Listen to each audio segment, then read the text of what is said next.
Voici une plante que nous vous encourageons à cultiver, mais surtout à transformer, le bambou. Oui, le bambou n'est pas un arbre, c'est une plante. Le bambou est la plante qui a le plus de débouchés au monde. C'est d'ailleurs pourquoi nous vous encourageons à vous intéresser à cette plante-là.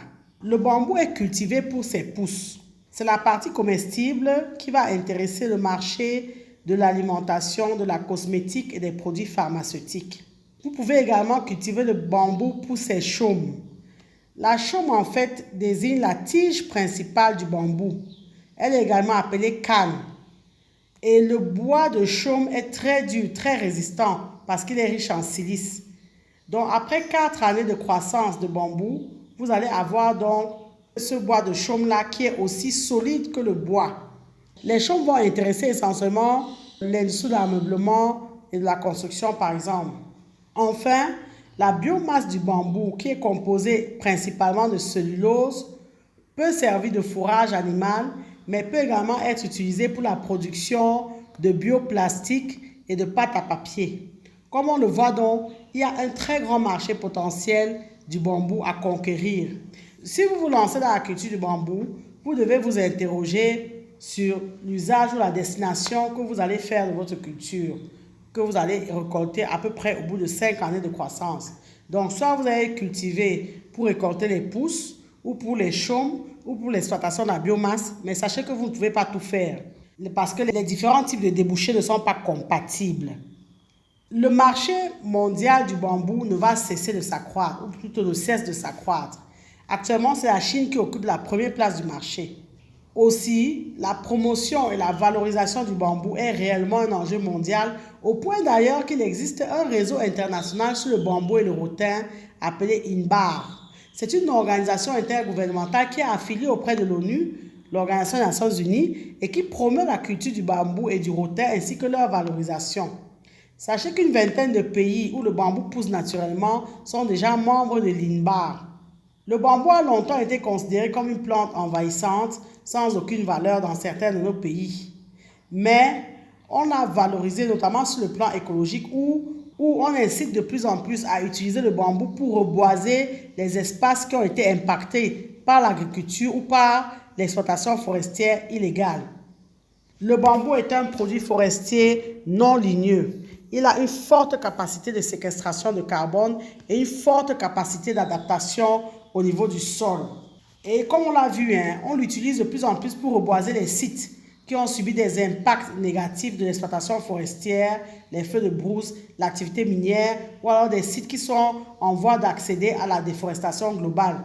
Le bambou a une grande importance écologique. Il est utilisé pour restaurer des millions d'hectares de paysages forestiers de terres dégradées, notamment sur le continent africain. Il est important de savoir que le bambou séquestre le carbone 10 fois plus que le bois et son taux de régénération est 50 fois plus élevé que le bois. En matière de lutte contre le changement climatique, le bambou est ainsi la ressource idéale.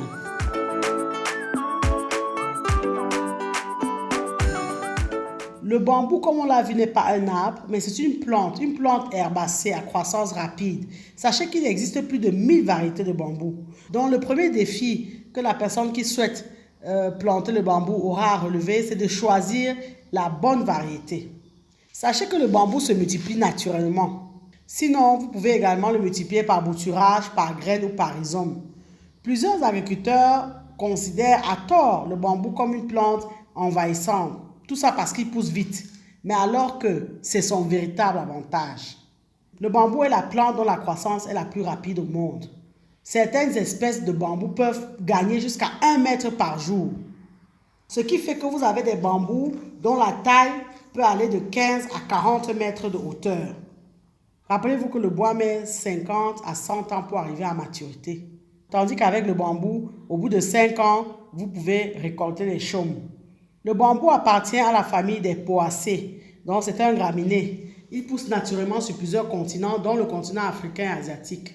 C'est donc une plante qui fait partie, comme le blé, l'avoine, le maïs ou le riz, de la famille des graminées. Sa pousse est rapide, sa nature robuste, peu exigeante. Sa culture nécessite très peu, voire même pas du tout d'engrais. Il a des rhizomes très étendus et profonds Et leur intérêt, c'est qu'ils réduisent aussi l'érosion du sol. C'est une plante qui peut donner des millions de nouvelles pousses. Si vous voulez planter le bambou, faites-le de préférence dans un sol riche, humide, mais convenablement drainé. Un pH neutre ou acide lui convient, mais peu acide quand même. Mais il s'adaptera également à un sol calcaire.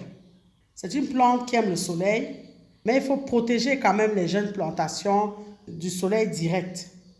Choisissez également de protéger vos jeunes plants du vent et du froid. Pour bien pousser, la plupart des espèces de bambou ont besoin d'eau et de chaleur. En termes de distanciation de plantation, vous pouvez, si vous cultivez des bambous nains, partir sur 6 à 8 par mètre carré. Maintenant, si vous travaillez pour des bambous en haie, comptez un pied tous les mètres. Maintenant, si vous cultivez les bambous géants en bosquet, il faudra un pied tous les 4 mètres. Comme on l'a vu, il existe plusieurs variétés de bambous, des centaines. L'enjeu est donc de trouver des variétés non envahissantes. La chute des feuilles de bambou constitue un paillage naturel au pied des massifs de bambou, donc il ne faut pas forcément les éliminer. Et si votre sol est pauvre, vous devez ajouter un fertilisant naturel.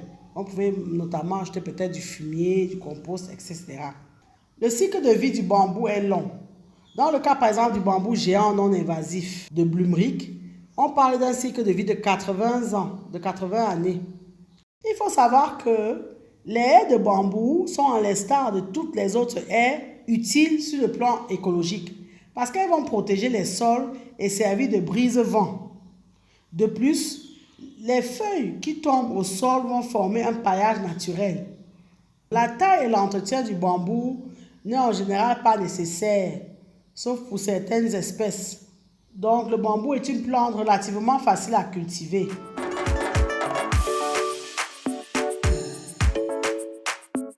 Les bambous sont peu sujets aux maladies, sauf lorsqu'ils sont affaiblis par un excès d'eau ou alors par des carences. Et dans ces cas-là, vous verrez qu'ils vont être envahis par des ravageurs qui vont aggraver leur état. Donc, vous aurez des pucerons noirs ou verts, les cochenilles, les acariens, araignées rouges, les limaces, les mulots, qui vont s'attaquer à vos bambous.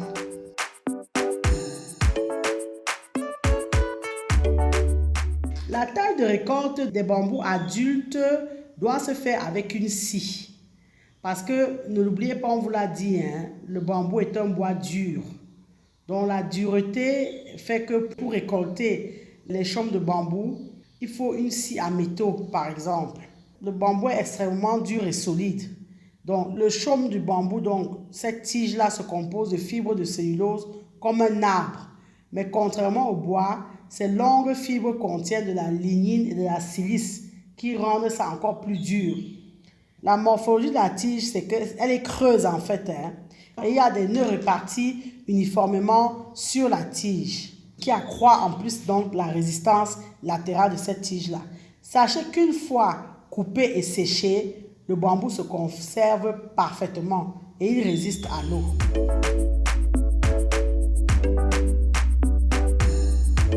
Le bambou est utilisé en cuisine, donc dans l'alimentation, dans l'agroalimentaire. Et dans ce cas-là, donc, on utilise les jeunes pousses fraîches qui sortent de terre. Et là, ces pousses-là sont consommées crues en salade ou alors cuites dans de l'eau sucrée parce qu'il faut éliminer l'amertume de certaines variétés. Et on peut également les dorer à la poêle. Les bambous se mettent en conserve. Vous allez avoir les bambous en boîte de conserve. Donc, c'est un moyen de transformer le bambou et de le consommer. On consomme également les graines de bambou sous forme de farine cuite. Il existe également du thé de bambou. En termes d'usage du bambou, il faut savoir que ça peut se décliner à l'infini. On peut produire 10 000 différents types de produits à partir du bambou. On dit 10 000, mais le programme des Nations Unies pour l'environnement parle de 2 000 emplois de cette plante. Le bambou est utilisé pour la fabrication de meubles, de certains bâtiments et toits, de poteaux, de placages, de revêtements de sol, de panneaux muraux, de plafonds, d'échafaudages, de cadres de portes et de fenêtres, de stores.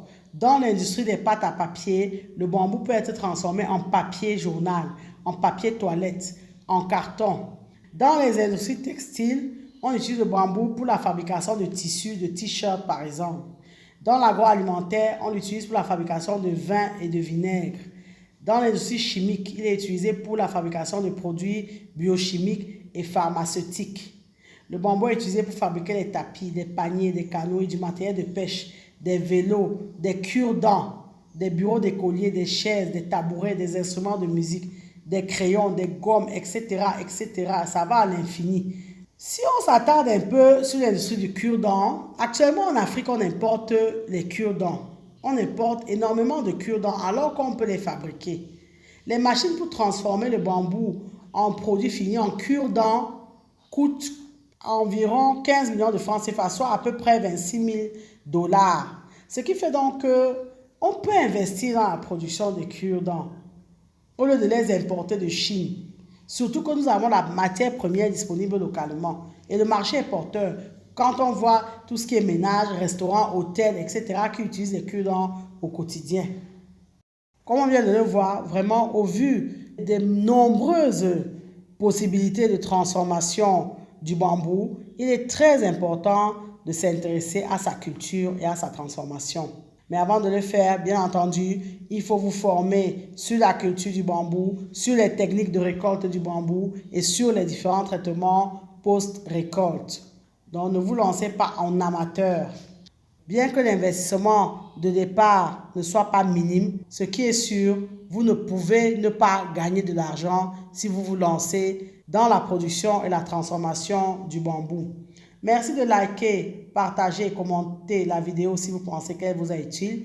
Nous vous encourageons particulièrement à nous accompagner en partageant nos vidéos. Ce serait votre façon à vous de nous soutenir et de nous encourager à continuer à produire ces contenus gratuits. Abonnez-vous à GRITV Web et activez la cloche de notification pour ne pas manquer nos prochaines publications. Et rappelez-vous toujours et toujours que savoir est le point de départ, mais c'est agir qui fait et fera toujours toute la différence. Maintenant que vous savez, place à l'action.